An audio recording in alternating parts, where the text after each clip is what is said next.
Ôn bạn làm phần ăn đấy. Nè lực cái đàm. Chập ai tiết. Su say bông ô ngày nay nó bông ô tỏ kia mà chập cái đam chập cái tròn cha. Tỏ. Lại mà anh đi nữa. Anh đi đêm. Ra mi hốn cái trong mình cái đà. Cái trong cái mình nhìn hốn dài. Mới ta mang thịt mới.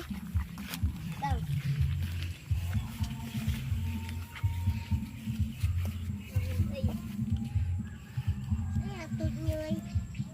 Dạy tham đi đi nam mình tập năng ấy à bây cái lúc mà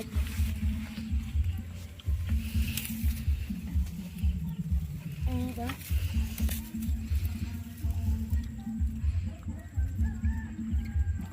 lư xì lê nhà ôn cái nè không năng miên ạ rồi lên nè lúc mới miên ạ miên đi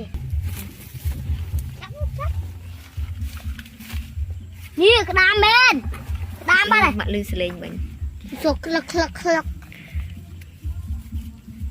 คลักนะดีเลยคลักคลักคลักคลักหูเลยไอ้กระดามอ่ะ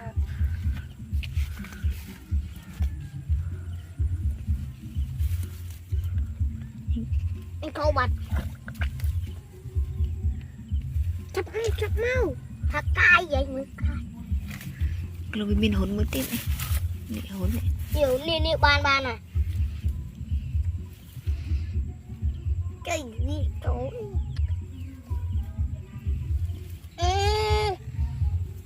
nè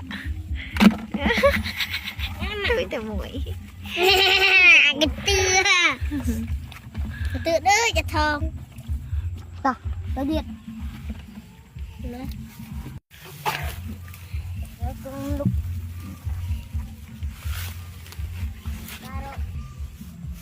chừng không cho nó cái đàm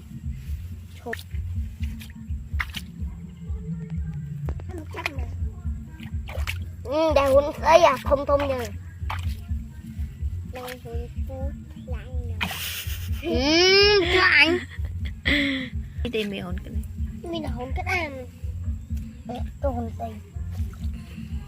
nọ mà đang không cây mưa lại là cây cùng cây mái ôi trời nó sẽ kia luôn nè lại là kì chú